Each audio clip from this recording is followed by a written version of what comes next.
Homage to Buddha Shakyamuni, homage to Manjushri, homage to all the lineage masters. Profound and subtle dharma is rarely encountered in eons. Now we can follow it. May we realize the Tathagata's meaning. To liberate all sentient beings, please generate unsurpassed bodhicitta. Right now, we are explaining the Guhyagarbha Tantra, the unsurpassed secret mantra, specifically the Atiyoga of Mahayoga.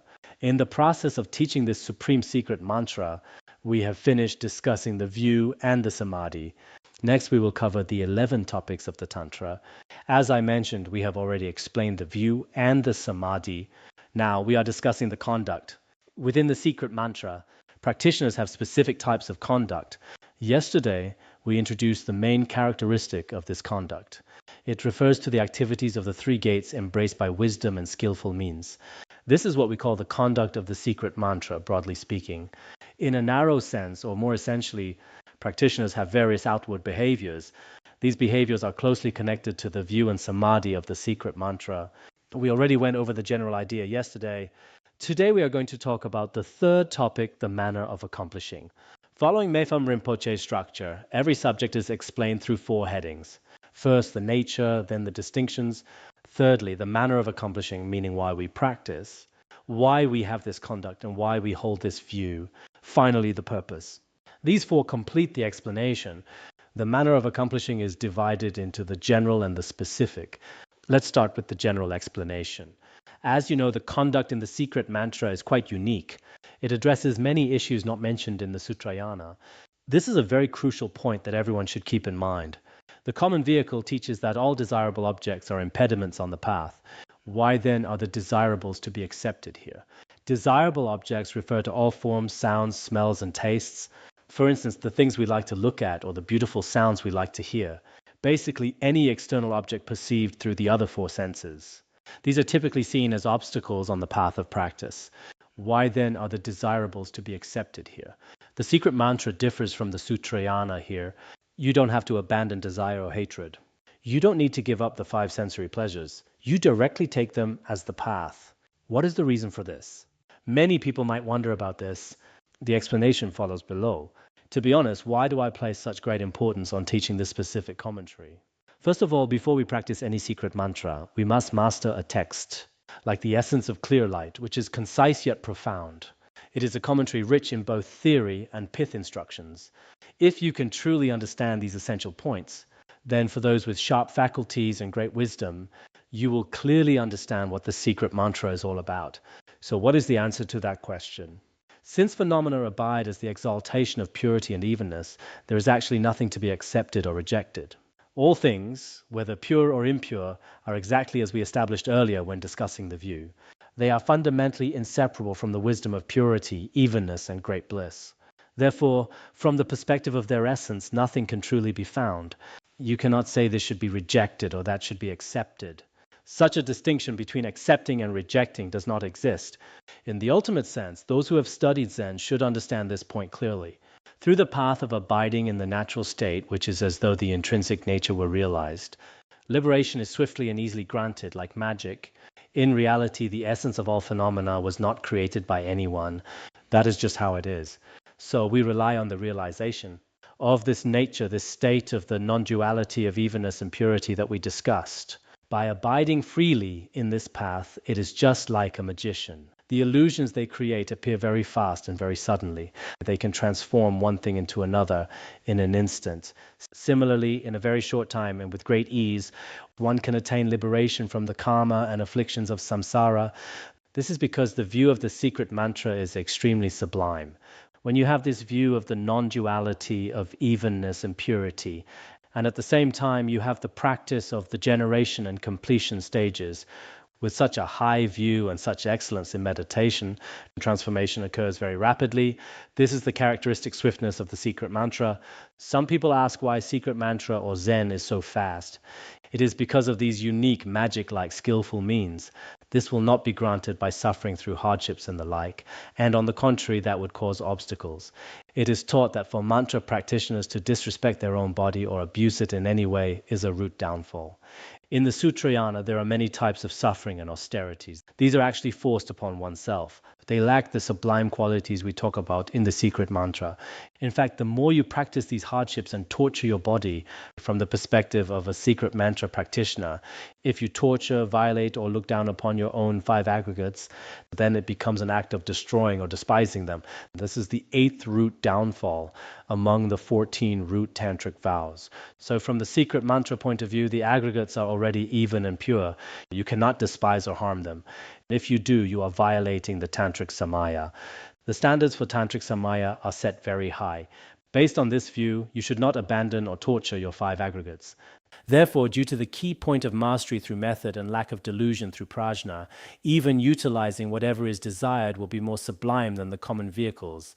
As it says here, the secret mantra is indeed different from the Sutrayana. There is no prohibition for those who have reached a certain view, especially when one has the view of the non-duality of evenness and purity. They can directly enjoy the 5 desires and the 6 sensory objects. Why is that? Because they have great compassion for all sentient beings, along with other special skillful means to control and embrace these experiences. Moreover, they are not deluded because of their wisdom realizing emptiness. The ultimate goal is the same and remains clear, yet the secret mantra involves no hardships and offers many skillful means. There is such a teaching, right?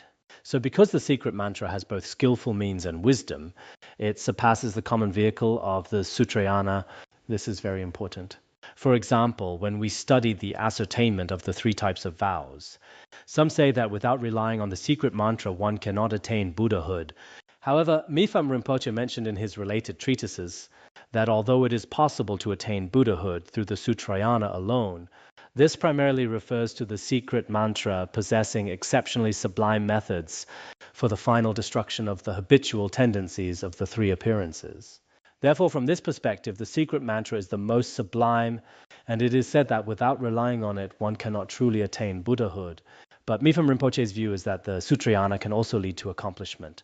It's just that the sublime, skillful means of the secret mantra completely surpass the Sutrayana. He cites some scriptural authorities here. It is similarly stated in the Vajradakini, through the vow of never-ending hardship, the body becomes emaciated and suffers. If the mind becomes distracted through this suffering, siddhi will be lost. If one follows vows of hardship, like not eating after noon as in the Pratimoksha vows, many nuns following the Shiksamana vows don't eat after midday. In the end, their bodies become extremely thin. By the afternoon, some are in a lot of pain. If you're in pain, your mind is distracted and you won't attain any siddhis. You just keep thinking about food and even dream about eating. Of course, for beginners, some Dharma masters might feel upset, thinking that I shouldn't spread this. They might feel we are currently discussing the Vinaya and the precepts, yet now these words are used to shatter all of our previous aspirations. But that's not really the case.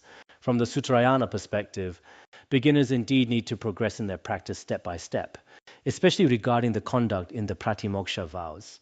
The Sangha at Larangar is doing quite well now. I might speak more about this in the next couple of days. From the highest view of secret mantra where all is even and pure, these behaviors are not that important because everything is perfected in that view. But do we have that view? Everyone should know for themselves. This is what pain causes the mind to be distracted means.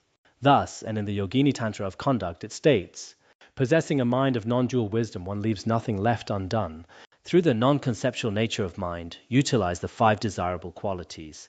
If one has the non-dual wisdom of the secret mantra that realizes purity and evenness, then in their conduct there is nothing that should not be done. Whatever they appear to do, it does not become negative karma. Moreover, for those with a non-conceptual mind who have fully realized the nature of the mind, they can directly enjoy all worldly sensory pleasures as they wish. So, for people with this kind of wisdom, such actions are permitted. Thus, and in the Consequence Magical Manifestation Matrix, it states, whoever endures suffering with great hardship for countless kalpas still does not achieve the non-dual result. Here, through the joy of bliss, accomplishment will be achieved in this life. If someone spends countless kalpas practicing external austerities to discipline the body and mind, even after such a long time, they still won't be able to reach the truly ultimate non-dual result. But when one relies on the joy of bliss in the secret mantra, similar to the joyful conduct practiced by King Indrabhuti in the past, then achievement can happen right now, in this very lifetime. So those who possess these sublime skillful means of the secret mantra will attain enlightenment very quickly by practicing its unique view and samadhi. Not only that, even in the sutras it states, just as the filth from a city's inhabitants brings benefit to a farmer's sugarcane field, the fertilizer of the bodhisattva's afflictions brings benefit to their accomplishment of Buddhahood. Thus this is similar. This quote is from the Ratnakuta Sutra. This idea isn't exclusive to the secret mantra. Some people might assume that because Mifam Rinpoche quoted the Tantras earlier, these are just Vajrayana views that don't exist in the Sutrayana. They might think the Sutrayana would never allow for the direct enjoyment of sensory pleasures. But actually this principle is found in the Sutrayana as well. It's just not as common in the Sutrayana, but it certainly exists. Even the Platform Sutra of the Sixth Patriarch says affliction is bodhi. It means that afflictions are themselves enlightenment. At first, many people struggle to understand affliction is bodhi. How can afflictions like greed, hatred, and ignorance be bodhi? Are they the result of bodhi or the cause? If they are the cause, how can non-dual wisdom and the great compassion of Buddhahood arise from them? How does that work? In fact, it is completely logical, and even the Sutrayana explains it this way. It says that the filth from a city's inhabitants is actually very beneficial for the growth of a sugarcane field. Farmers value the filth highly, sometimes more than gold. Similarly, for a bodhisattva, the filth of afflictions that we usually try to discard can actually be transformed into the cause of enlightenment if utilized skillfully. In other words, attaining Buddhahood relies entirely on utilizing these afflictions. This is found in volume 112 of the Ratnakuta Sutra, so it's present in the Han Buddhist tradition too.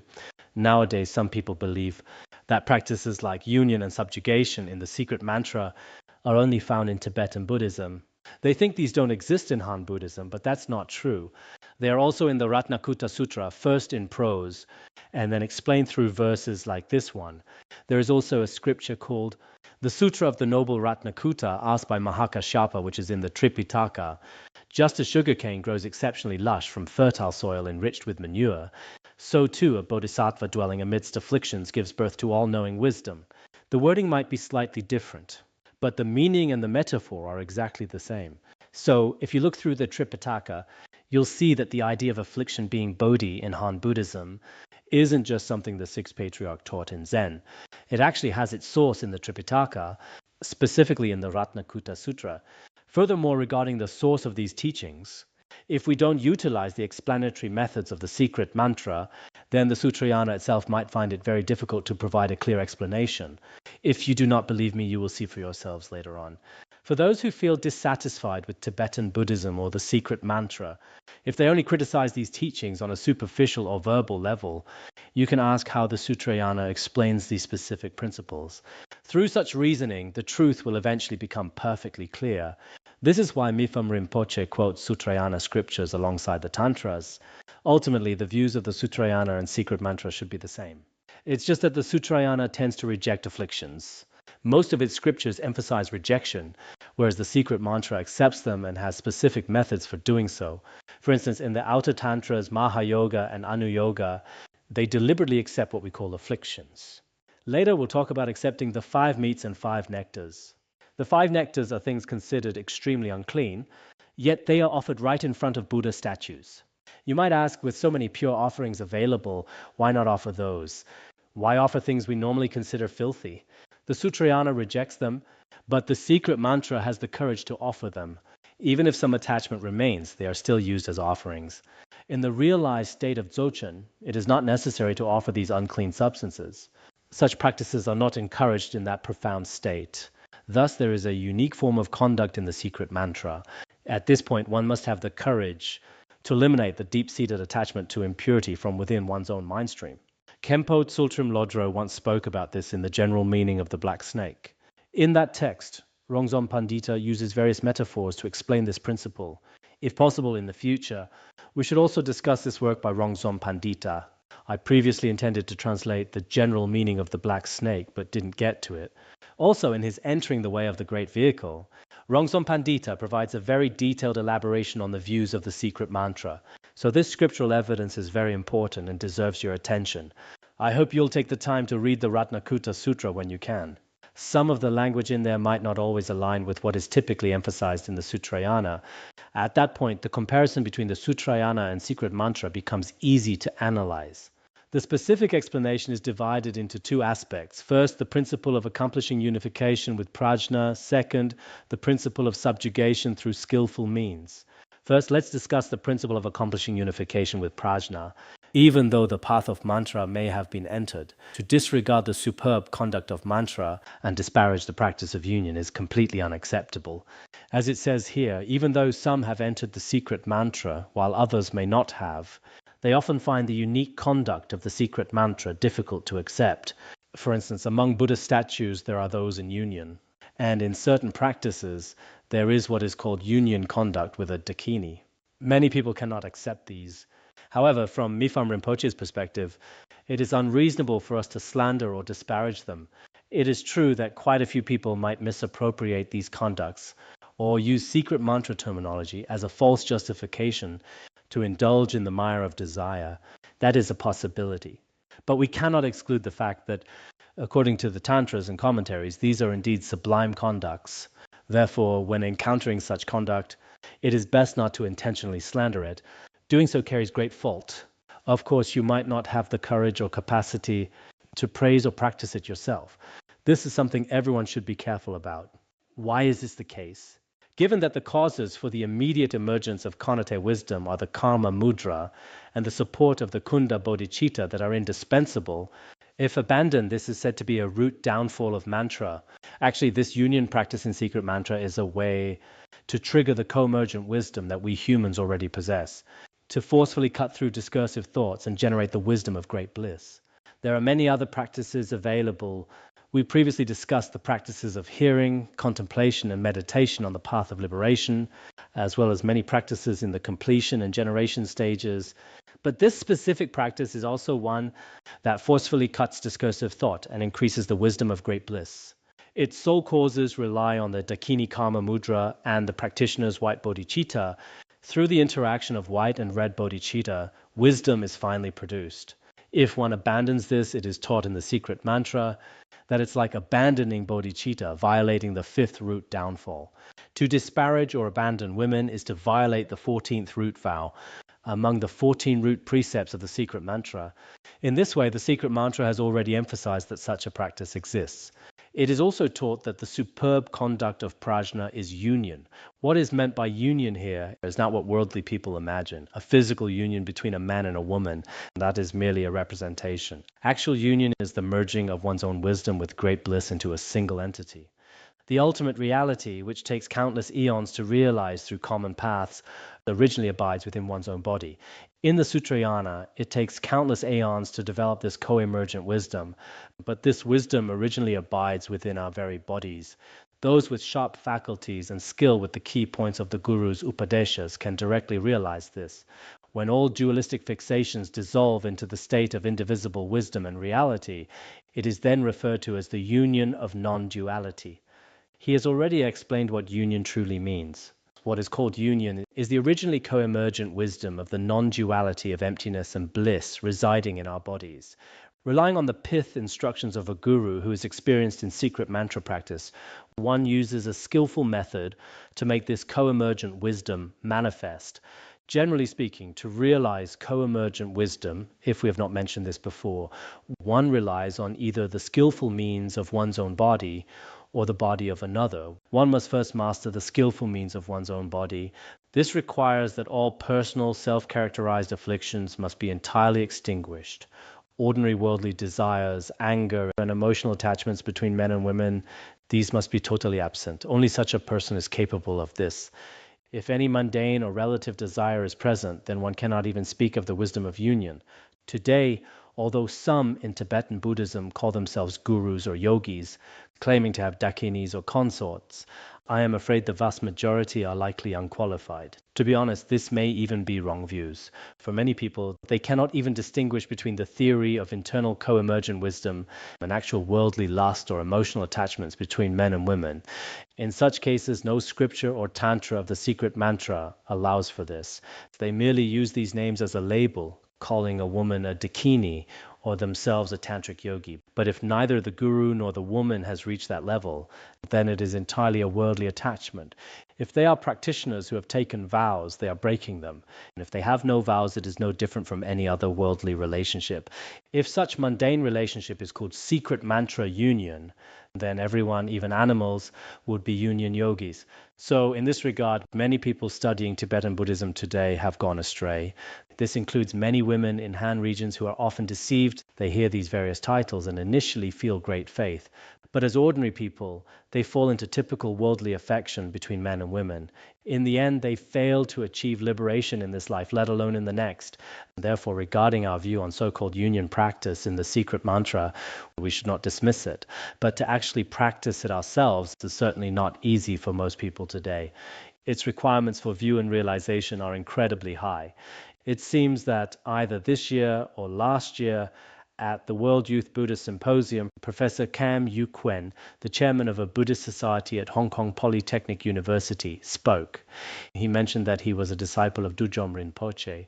He said Dudjom Rinpoche stated that in his time, such union practices existed. This is true. Figures like Dudjom Rinpoche are representatives of those who truly practiced union in Tibetan Buddhism. However, after that, Dudjom Rinpoche did not pass it on to anyone else. Professor Gan spoke to a group of many young people, addressing both those with faith and those with doubts about Tibetan Buddhism. Later, after he finished, I told him he spoke very well and that it should be understood in this way. Otherwise, especially in a relatively free place like Hong Kong, many people have completely confused emotional attachment with wisdom. If worldly desire were to become a secret mantra practice, then the secret mantra would be as lowly and degraded as that. So everyone should have a proper understanding of this. He already explained here. What is true union? It is when the dualistic attachment to subject and object, without a single trace remaining, entirely dissolves back into the non-dual wisdom of the Dharmadhatu. This is true wisdom, regardless of whether one is a man or a woman. If their own so-called subject-object dualism or greedy thoughts do not exist even in the size of a sesame seed, and everything returns to the natural Dharmadhatu.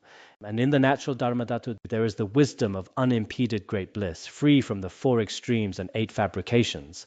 If anyone possesses such a state, then engaging in such conduct will not violate any rules. Otherwise, to be honest, it might even be a form of wrong view. Therefore, in Tibetan Buddhism today, it is indeed true that there is still a certain level of danger involved. Especially in the Han regions, some people use various means to entice other believers, even though their own family lives are in a mess by even ordinary worldly standards.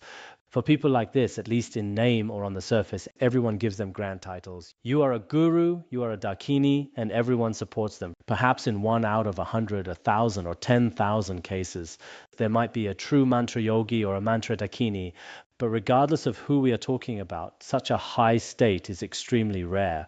Therefore, I hope that especially female Buddhist practitioners will not just see a Tibetan Buddhist practitioner with or without hair and think, you are a guru yogi, so am I a dakini? If that's the case, it is inferior even to the conduct of an ordinary layperson, let alone the higher states of the secret mantra.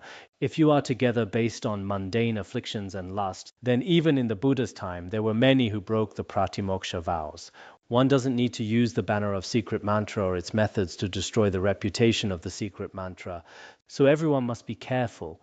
It states in the Supreme Exaltation Union of Awakening, among all magic, the magic of a female is especially superb. In the highest state, where everything appears yet lacks intrinsic nature, obtaining the wisdom of great bliss through the illusion of a female form is most sublime. This is not limited to secret mantra. It is also found in Sutrayana. I saw it before. I perhaps used it when teaching the words of my perfect teacher in the Ganavyuha Sutra, translated by Amoghavajra. With all the consorts, one always enjoys while being free from desire. Among all the consorts, one frequently plays with them while being free from greed. This method of contemplation is the state of a Mahasattva. This method of contemplation is the state of a Bodhisattva. I think I cited it once or twice back then. It is in the Sutrayana. It's from the Sutrayana, translated by Amoghavajra in the Chinese Han Buddhist tradition. It says here, if one enjoys with a consort in a way that is free from desire, then this is a bodhisattva's state, which is a very high level. There is also a text called the Sutra on various difficulties of daily life. I forget who translated it. Perhaps it was translated by Ji Qian. It also states, a wise person achieves the path swiftly by taking a wife, attaining realization through the worldly appearance of taking a wife. There are such statements. There are many such examples, even in the Mahayana Sutras. Normally in the Sutrayana, accounts of achieving accomplishment through women or through afflictions are almost never seen, but it indeed exists. There is the past account of the Brahmin Jyotirmala. It is recorded in the Maharatnakuta Sutra in a section called the chapter on skillful means. This chapter specifically describes such an event because the impure conduct the Brahmin engaged in with a woman at that time actually became a cause for accumulating merit. So these principles are taught in a very rare and hidden manner within the Sutrayana. The Avatamsaka Sutra also says, even if one makes offerings to a bodhisattva with a mind of desire and love for 250 aeons, they will not fall into the 3 lower realms. If one makes offerings to a bodhisattva with a mind of attachment, then for 250 aeons they will not fall into the 3 lower realms. You can check this when you have time. These are all extraordinary cases. Normally making offerings with a mind of attachment or greed is not mentioned. I recall that in the Chariot of the Great Vehicle there is also a citation of an analogy from the Maharatnakuta Sutra. It tells of a girl named Gunotara who felt deep love for a bodhisattva as she was dying. She died in a state of desire, yet was reborn in the heaven of the 33. Then, with 500 celestial beings, she returned to make offerings to that great being. There are many such past accounts. So in reality, within the Sutrayana, the concept of union exists, but it is not explicitly stated. It is more apparent in the secret mantra, but even so, only those with an exceptionally high realization are capable of it. Ordinary people haven't even realized the basic emptiness of the middle way. If such people confuse their own lust with the skillful means of secret mantra, it is a grave mistake. Even some monastics fall into this trap, because nowadays some monastics do not understand the difference between pratimoksha vows and the skillful means of secret mantra. As a result, some find themselves in a very pitiable state. If you wish to live as a monastic, do your best to guard yourself with mindfulness. If your afflictions are so strong that you truly cannot keep the vows, then, as Mipham Rinpoche taught in other instructions, you should simply return to lay life. This happened even in the Buddha's time. There were times when hundreds of bhikshus would disrobe together. Even now in some monasteries, a few young monks will return to lay life at once. This kind of group transition is actually not a bad thing. Beyond that, do not use sublime secret mantra methods as an excuse to defile yourselves or the Dharma. There is absolutely no benefit in that for anyone. Thus, and in the Sampura, it states, what is the reason for this extensiveness? There is a simple and easy way to reach Buddhahood. What normally takes countless eons to attain can be achieved in this very life through sacred bliss. This Tantra is one of the outer Tantras. It asks, why use such exhausting effort? In fact, there is a conduct that is a very simple way to achieve Buddhahood. The state of Buddhahood, which is difficult to obtain over countless aeons in the Sutrayana, can be attained swiftly in this very life by those who rely on the extraordinary skillful means of great bliss in the secret mantra. Thus, and in the Tantra of the solitary fearsome hero, it states, there is no greater sin than to separate from desire. There is no greater merit than bliss. Therefore, placing the mind in evenness give rise to the bliss of desire. It says that if one is merely free from desire, that freedom does not benefit sentient beings. There is no conduct of saving sentient beings all day long. The self-serving freedom from desire of the Hinayana, which is entirely about entering the meditative absorption of cessation, is a very great fault. There is no greater fault than this.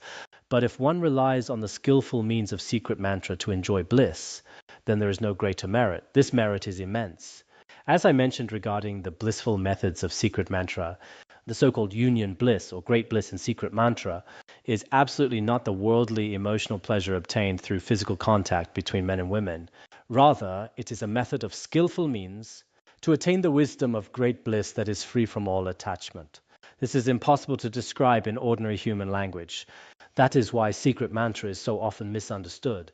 As we mentioned at the beginning, relying on the establishment of wisdom and commentary on the 7 aspects of union, Malcolm Rinpoche also explained this. If one relies on physical pleasure or mental sensations, sensory feelings of the body and mind, that is a very great mistake. So what is it like? Through the method of meditative absorption, a state free of subject and object, one should give rise to the bliss of sensory purity. The terminology in secret mantra is sometimes the same as worldly terms, but the reality is not at all what we imagine. When people today see certain secret mantra statues, some praise it while others seem to have their own attachments. This is because worldly people are constantly dwelling in attachment to the opposite sex. In this current era, it has become even more frenzied. It seems people feel as if life offers nothing beyond this. Recently, you might have heard about Fei Wang and Li Yapeng's divorce. Everyone was so upset and all eyes were fixed on them. But really, marriage and divorce happen to countless people every day. Whether it lasted 8 years or 10, it is actually nothing special. The human mind changes at every single moment. Yet, as soon as the celebrity is involved, everyone becomes obsessed. It seems the values of many people today suggest that life has no meaning or purpose beyond these romantic attachments. This entire belief system and set of values is profoundly flawed. With this kind of education and environment, people might even treat the Buddha Dharma as another form of attachment. Instead of eliminating greed and other afflictions within themselves, it actually becomes a trigger for even more desire that can no longer be called the Buddha Dharma. To be honest, some in the Han Buddhist tradition and followers of other religions often criticize Tibetan Buddhism. Some call it Brahmanism, others say it's Shaktism, or that it originated from the Shaivism of India. On one hand, they cannot find any basis for this in the actual teachings, but on the other hand, the behavior of many practitioners leads them to such conclusions. This is also true in the Han regions. Since the turn of the 21st century, Tibetan Buddhism has entered the region on a massive scale. For nearly 40 years before this, there was a spiritual void. There was a total lack of faith. For decades, there was simply nothing at all. Then Tibetan Buddhism suddenly arrived, providing a source of faith, and people were eager to embrace it. While some have encountered the authentic Dharma, others promote things that are not the Dharma under its holy name. A small number even bring about various forms of suffering. For those of you who come to Tibetan area to study, I have one particular hope. Attaining realization is a personal matter, but you must understand the true original face of Tibetan Buddhism. You must see it for what it really is. I discussed this with Master Jiken in the dialogues on Sutra and Mantra. At that time, we explored this, and I suggested it is best if you visit formal monasteries and see what they actually study and how they keep their discipline. Is it really like the rumors you hear outside? Is the secret mantra what people say it is? I suspect not. Some seek the Dharma in person while others study online, which is now so convenient. In fact, some who return after years of study in Tibetan area don't even dare to debate with lay practitioners who had never been to Tibetan area to study, because those lay practitioners have mastered the same debate methods. They fear being asked, since you studied in Tibetan area for a decade, could you explain how exclusion works in the Buddhist logic? Then they quickly reply, oh no, look at the time. My train is leaving now. The following says, in the Compendium of Vajra Wisdom it states, there can be no butter or oil until milk or sesame seeds are processed. Likewise, until the Vajra and lotus join, consecrated through mantra and mudra, the three states of consciousness cannot be identified. They can be called three perceptions or three consciousnesses. This feeling, consciousness as perception, perception as great bliss, as well as the lotus and Vajra, these are the three consciousnesses. These states of consciousness are free from ordinary people's attachment to the physical body and consciousness. Instead, it is entirely a symbol of the deity's purity.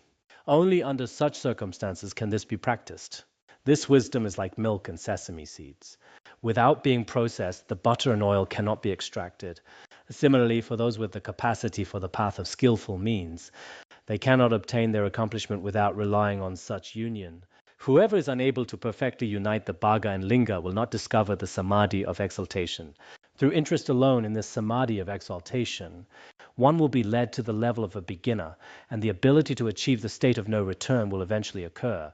We should feel a sense of joy toward the practice of union and hold this dharma in high regard. For example, when we see a statue of deities in union, we should think, though I lack this ability, for practicing with greed is a massive error strictly forbidden in secret mantra, and though I currently do not have the ability to lead one into the emptiness of great bliss and the wisdom of great bliss, but in reality, this is the most profound method of representation. Simply having faith in such a practice, its texts, sacred images, or practitioners, carries boundless and infinite merit, creates incredibly heavy negative karma. So generally speaking, whether in our speech or otherwise, there is no need to say, this is unreasonable or that is unreasonable. There is no need to engage in any slander because the capacities of sentient beings are inconceivable and the manifestations of Buddhas and Bodhisattvas are also inconceivable. It is quite possible for there to be a Bodhisattva among a pack of hungry dogs or among a herd of pigs. Therefore, in the world, when someone uses the name of secret mantra to say all kinds of things and perform various actions, we should simply refrain from judging. In fact, for a truly wise person, before they have found the real reasons behind it or fully understand the entire historical background, they will not easily praise or easily disparage it. Patrul Rinpoche also says this in his advice to myself. Therefore, there is no need for us to judge, disparage, or mock others. However, there is also no need to be deceived ourselves, nor is there a need to begin practicing it. It is important to realize that for many people, one must not mistake their blind faith for true wisdom. Otherwise, many superstitious followers will end up with nothing in the end. This situation is very common in our academy because we rely on His Holiness Jigme Phuntsok Rinpoche's three principles: pure discipline, hearing, contemplation, and meditation, and benefiting sentient beings. Up to now, our true Dharma teachers, Khenpos, Khenmos, and our lineage disciples have, as a whole, maintained the principle of pure discipline, hearing, contemplation, and meditation, and benefiting sentient beings. By centering our lives around these principles, whether it is the Buddhist Association or the Academy, the overall situation should be very good. But in the future, there may still be many impacts and influences, because the scope of Tibetan Buddhism is quite broad. And nowadays, many people use the platform of Tibetan Buddhism to go to the Han regions. Their purposes for going vary. While most have one apparent motive on the surface, there is often another hidden one behind it, though they also indirectly propagate the Dharma. As a result, the entire situation involves a great deal of complexity. In fact, every society possesses its own complexities. This is unavoidable. Throughout human history, complex situations such as these have never been absent. However, the present time is also a rather special period. Therefore, fellow practitioners who propagate Tibetan Buddhism should all propagate it with pure conduct. If your own capacity or the conditions for your propagation are no longer sufficient, you should not use this to bring disgrace upon Tibetan Buddhism. I believe every practitioner has their own responsibility. So, regarding the topic of union that we discussed earlier, I have expanded on the description here to provide further clarity. Next, we will speak about subjugation. Everyone should understand the principles of union and subjugation, especially when those who study Tibetan Buddhism travel to the Han regions. Some people ask questions intentionally, while others ask because they truly do not understand. At such times, you need to know how these are explained in the Sutrayana and what the current Tibetan Buddhist perspective on union and subjugation is. Some of our fellow practitioners here have already studied in Tibetan area for 10 or 20 years. During those decades, what exactly have your observations and experiences been? Is it truly as people in the Han regions describe it? Some of their descriptions are far too simplistic, while others are too esoteric. In truth, it is not quite like that. However, these principles are not exclusive practices unique to Tibetan Buddhism. There should be many scriptural proofs for this within the Sutrayana as well. But regarding these tenets, only Tibetan Buddhism offers relatively clear explanations. I have previously cited some scriptural proofs from Tang Esoteric Buddhism. I mentioned them on a previous occasion while we were discussing other topics. In fact, for some of you practitioners, these will be very useful in the future process of propagating the Buddha Dharma. At the same time, they will also be useful during your own practice. Because with these words, you will not develop wrong views regarding specific aspects of Tibetan Buddhist doctrine. This is also very important. In the process of your own propagation, whether it's responding to questions from others, you only need to remember one scriptural proof and ask them to explain it, as this is the viewpoint of the Sutrayana. Just like the scriptural proof from the Ratnakuta Sutra mentioned earlier, it is a Sutrayana perspective. You can ask, how can the filth of afflictions be a cause for Buddhahood? If all else fails, you can simply ask them to explain afflictions are Bodhi. You don't even need to memorize that much, just ask. The Sutrayana says afflictions are Bodhi. What does that mean? Are afflictions not simply greed, anger, and ignorance? Next, we will discuss the manner of accomplishing through the skillful means of subjugation. Faith should never be lacking toward the supreme method of subjugation. There is the method of subjugation within Tibetan Buddhism. This subjugation sounds rather terrifying. It is killing. Some might wonder, aren't we supposed to release lives? Why would there be killing? How can Tibetan Buddhism have such conduct as killing sentient beings? That's too frightening. For instance, in the practices of Vajrakilaya, Hayagriva, Yamantaka, Hivajra, or Kalachakra, many of them contain rituals for subjugation. Aren't we meant to save sentient beings with compassion? Why is there subjugation?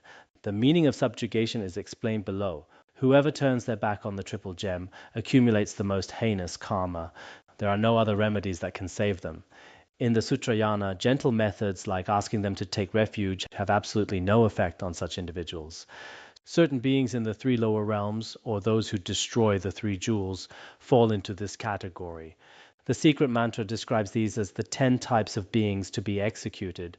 For such beings, the Sutrayana offers no further means for liberation. If one relied solely on the methods of the Sutrayana, they will wander without refuge from one lower realm to the other. Such wanderers can be swiftly liberated by severing the continuum of their negative karmic life force through the root cause of unequaled compassion and with the profound method of mantra. This is the secret mantra's method of subjugation. It is never performed with anger. I think I mentioned this before, around 1991. A lay practitioner from Sichuan came here to seek the method of liberation from His Holiness. Initially, His Holiness gave them some mantras for the wrathful practice of Padmasambhava, because at that time there were very few lay people and monastics from the Han regions. Whenever someone arrived, I also attached great importance to them. I would help them build houses all day long and visited them often. In fact, I personally helped build the homes of several fellow practitioners here. Daily, I was stacking sod and working as a carpenter to build houses. Nowadays, there are too many people, so I can no longer do that. At that time, His Holiness also placed great importance on it whenever someone came. A few of them requested the Phawa teachings.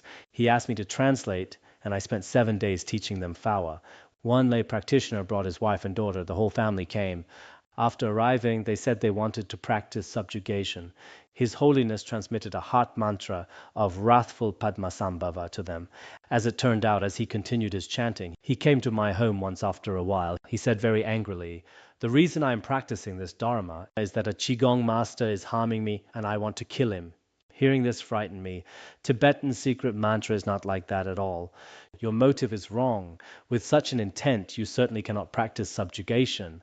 Later, I told him to stop chanting and first had him cultivate great compassion. Initially, this was unknown, so His Holiness did not transmit anything further to him. But as for true subjugation, look, it is explained here. It has unequaled great compassion as its primary cause. One must realize that this sentient being is very, very pitiable. One must possess immense compassion, unequaled great compassion. Relying on the particularly extraordinary methods of secret mantra, one severs the life of this being to enable them to attain liberation. Now, what kind of conditions must such a yogi possess? A practitioner who has gained full confidence in the view of evenness and has brought the meditation of the 2 stages to perfection will be able to take the life of the object to be liberated and accomplish the great goal of self and others through conduct possessing the potential to bring about the 3 resultant fulfillments. Compared to other secret mantra conduct, this is even more rare and superior. This means that to perform such subjugation, first the yogi, or the one performing subjugation, must possess the non-dual view of purity and evenness. The profound view mentioned earlier, this is very difficult. The practitioner must have the realization that all phenomena are pure and even, along with the steady practice of the generation and completion stages. On the basis of such profound view and practice, and through the union of wisdom and compassion, one then liberates that sentient life in a manner that is like a dream or an illusion. Subjugation generally involves 3 types of satisfactions. These 3 satisfactions are crucial throughout the process of liberation. First, the practitioner must possess the power to transfer the being to a pure land. Simply ending a life is not enough. One must have the actual ability to liberate them. The first satisfaction refers to the experience of the being who is liberated. The being has already attained the satisfaction of truly reaching Sukhavati, or other pure lands. During the ritual of liberation, the flesh and blood of the being are transformed into Amrita to be offered to the Dharmapalas and Dakinis.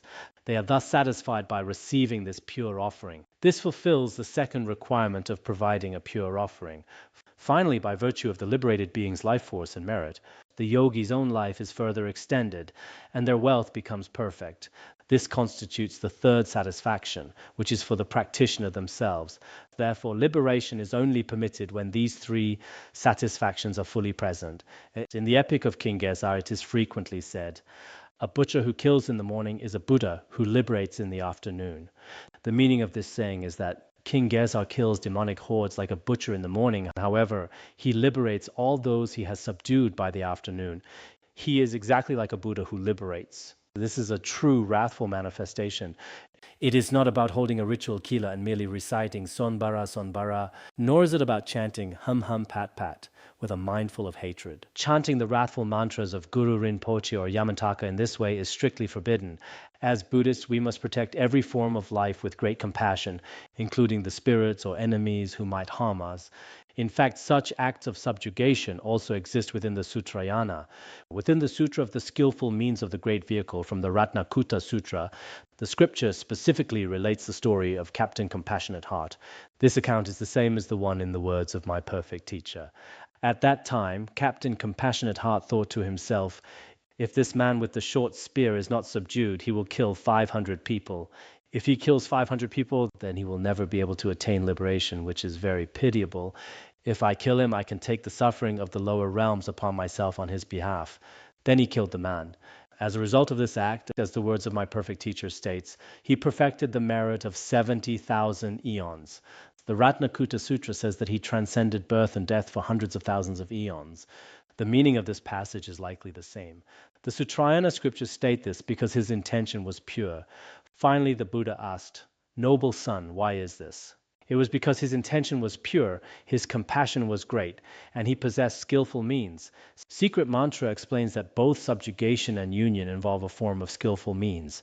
However, this skillful means is not what we might imagine it to be. It is not about killing at will or practicing union for the sake of worldly desire. It is not like that at all.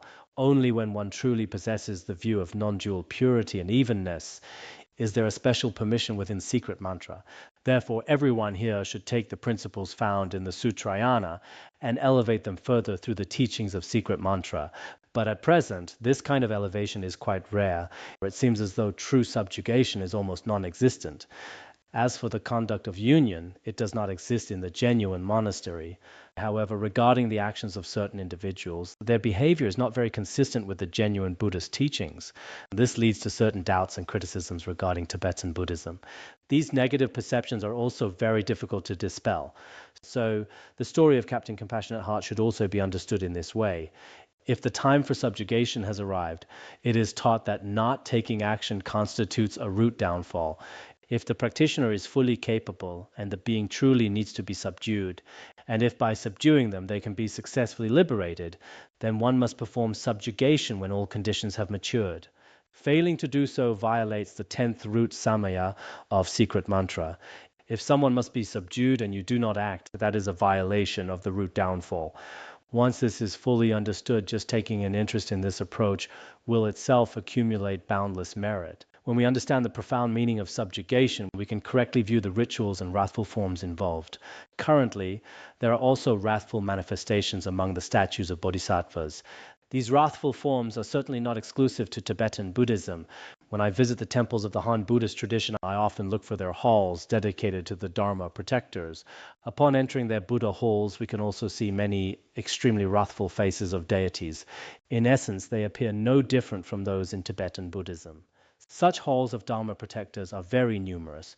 Although Buddhas and Bodhisattvas are compassionate by nature, one might wonder why they hold so many weapons in their hands. This is simply a way of according with the needs of sentient beings. Moreover, some beings can only be tamed through a wrathful manifestation. In the world, if you only use kind words, often no one listens. But if you occasionally use stern language or adopt specific perspectives and behaviors, the situation can improve instantly. Gentle language used 5 times might fail to change someone at all. However, if you suddenly give them a stern scolding, the benefit gained is greater than that of the 5 prior gentle criticisms. Therefore, such principles also exist within the secular world. Whether it is the wrathful manifestations of Buddhas and Bodhisattvas or certain gurus who truly possess such power, when secret mantra practitioners possess such abilities, these acts are fully permitted. How much time has passed? It hasn't been that long, right? The session was extended for quite a while that day. Is it still only an hour? Has 1 hour already passed? It has passed, hasn't it? If the time has passed, why are you making these gestures? I checked the timing again the other day and saw him doing the same, but it turned out to be an hour and a half. I thought today's session would be that long, so let us conclude here for today. Originally, I intended to finish this entire chapter, but I think this topic might require further elaboration, as it would be beneficial for everyone. We shall conclude the lesson here today.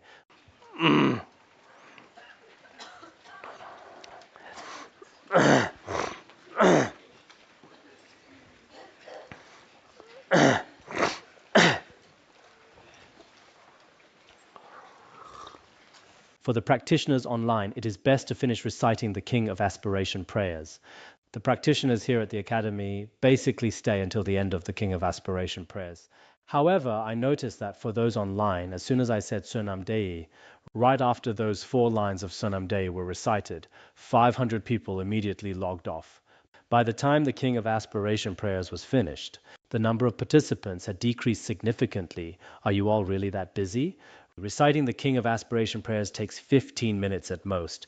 We should also recite the Great Perfection Manjusri to dedicate the merit together. Have you not even heard of the importance of the 3 noble preparations? This is why I took off my glasses and faced the camera specifically to give you this instructional admonition.